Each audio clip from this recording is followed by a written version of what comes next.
Hi, my name is Joel Murphy. I'm the director of the McCrae Center for Christian Faith and Culture, as well as the director of Futures Research here at Acadia Divinity College. The Future of Innovation project is a sense-making and research project exploring how innovation is changing across the Canadian Christian landscape and what it could look like in the year 2040. Last week, I introduced the first compound driver of change, the rise of network-oriented ecosystems. This is a driver reflecting the changes that we're seeing where innovation increasingly is being engaged through relationships and collaboration rather than individual institutions. Today, I want to introduce our second compound driver, which we are calling diminished imagination. This driver is describing something that many leaders are intuitively recognizing. Not that innovation is being constrained by ideas, but more by a shrinking capacity to imagine, to decide, and then to act upon those ideas. We are strained in our capacity. In Canada, that strain is measurable. A national workplace study in 2025 found that 39% of Canadian employees reported that they were burned out. And that another report identified that of the 1,500 professionals that they surveyed, 38% had said that they were considering or plan to start looking for a new job. And while another 39% said that they were open to the possibilities if something came up.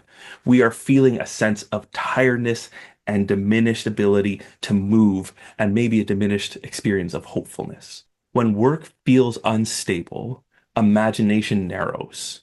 Experiments start to feel like exposure rather than possibility. When we are tired and feeling some level of crisis, our ability to be creative is limited. This shows up for many Christian leaders as what I would call as normalized freeze. Leaders remaining faithful and outwardly functioning, but internally are experiencing a sense of paralysis, hesitation, or delayed decision making as we default to more familiar patterns.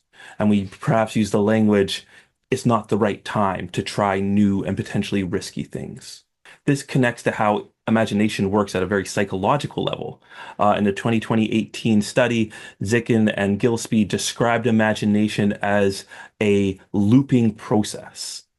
It begins with uncoupling from our immediate situation, drawing on resources that are unfamiliar to us, and then returning to what we are familiar with and our everyday reality with that changed perspective. When leaders lack margin, support, or access to fresh ideas, the loop collapses and the future starts to feel closed. So the now what for driver two, I know it feels doom and gloom, but really it's actually a return to not try harder to innovate. It's an invitation for us to treat imagination as a formation issue, that we can be intentional about restoring agency, widening our interpretive inputs, and rebuilding and our shared ability and responsibility to discern. This helps innovation become sustainable, communal, and hopeful, rather than leader dependent and heavy. This is the second driver of our Future of Innovation field guide, which is coming out on April 27th. Please follow with us to explore we're learning, as well as to engage with leaders from across Canada who are asking questions around what the future of innovation will look like. Thank you.